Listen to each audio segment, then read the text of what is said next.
All right. On Hamas, sir, what is your understanding of the pace of returning the deceased hostages? Are you pleased? Well, they're looking for them. Absolutely, they're looking. So we have the living hostages all back. They returned some more today. It's a gruesome process. I almost hate to talk about it. But they're digging. They're actually digging. There are areas where they're digging and they're finding a lot of bodies. Then they have to separate the bodies. You wouldn't believe this. And some of those bodies have been in there a long time. And some of them are under rubble. They have to remove rubble. But there are graves, and some are in tunnels that died in tunnels that are way down under the earth. And the tunnels are like 3 feet. Can you believe it? 3 feet high. They lived like this for a long period of time. It's a horrible atrocity. At the same time, we, meaning Israel, but I knew everything they were doing pretty much. I knew most of the things they were doing, but they've killed probably 70,000 of these people, Hamas. And I said, it's time now. So we'll see what happens. We'll also see what happens. Your next question is going to be the weapons. We want the weapons to be given up, sacrificed, and they've agreed to do it. Now they have to do it, and if they don't do it, we'll do it. We had the head of CENTCOM today suggest that Hamas needs to hurry up and disarm and follow your comprehensive plan. Yeah. That it was the head of CENTCOM saying that. Is that not a signal to Hamas, to the rest of the world, that at some point the U.S. military may more directly engage? We won't need the U.S. military. We won't need it. Why not just you? Because we're very much involved in it. If we weren't involved, there wouldn't be peace. If we didn't destroy the nuclear capability of Iran, that deal would have never happened for two reasons. The Arab nations would not have felt bold enough to do it because you have a very powerful, at that time, Iran. It's not powerful anymore between what Israel and us did. Because, the attack was, if you look at it, we helped them very much. They will be the first to tell you, including shooting down thousands of drones that were coming into Israel. We shot them down. We were shooting them down like it was target practice. But we shot down thousands of drones and missiles also going into Israel. But between what we did to Iran that way with the, conventional, we will call it, and what see that beautiful plane, that B-2, I noticed it on the desk. I always thought it was beautiful, but I never understood it. Now I understand it. It took in hundreds of thousands of bombs in the form of two, but hundreds of thousands of pounds of bombs. And every single bomb hit perfectly. Then they sent Tomahawks in. They sent 30 Tomahawks on top of it. And that was totally, CNN said, well, maybe it wasn't as bad as Trump said, because I said obliterated. Obliterated is not a strong enough word, actually. And you saw the Atomic Energy Commission came out and said the word obliteration is very, very... Think of it. They came in under potential fire. They entered Iran airspace late at night, in the dark, no moon. The moon was low for a reason. What time we picked it. Couldn't see anything. And they hit every target, and they weren't hit. Nobody saw that plane. That plane is stealth.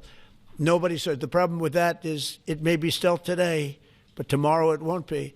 And we just ordered about 20 brand new B-2 bombers. It's unbelievable as a weapon. I know Putin, when I was riding with him in Alaska, we passed a lot of them. And he said, that really did the trick. I said, yeah, it did. It's amazing. The flying wing. But you still see no reason for the U.S. military to get involved in Gaza? No, I don't see that. No, I think we're going to handle it very well. We'll be helping Israel. But we have other countries that are now. We signed, many countries signed. And many of those countries relatively are very strong military powers. And Hamas has no support. See, Hamas had the support of Iran. And now Iran says, don't get us involved. The last time they got them involved didn't work out too well. So they used to have the support of Iran. Today, they're trying to survive. When I heard the reports 2 weeks ago, Iran's looking to build a nuclear weapon, I said, don't worry about it. They got a lot of things they want to do before nuclear weapons. I said, the last thing they want to do is a nuclear weapon. It didn't work out. And if they did a nuclear weapon before they got even close, that site would be attacked and it would be wiped out. So we have the living hostages all back. They returned some more today. It's a gruesome process. I almost hate to talk about it. But they're digging. They're actually digging. There are areas where they're digging and they're finding a lot of bodies. We want the weapons to be given up, sacrificed, and they've agreed to do it. Now they have to do it, and if they don't do it, we'll do it. We had the head of CENTCOM today suggest that Hamas needs to hurry up and disarm and follow your comprehensive plan. Yeah. That it was the head of CENTCOM saying that. Is that not a signal to Hamas, to the rest of the world, that at some point the U.S. military may more directly engage? We won't need the U.S. military. So then why have We won't need it. We're Why not gonna, just well, yield? because we're very much involved in it. If we weren't involved, there wouldn't be peace.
Fighting so long and so hard that they don't know what the they're doing.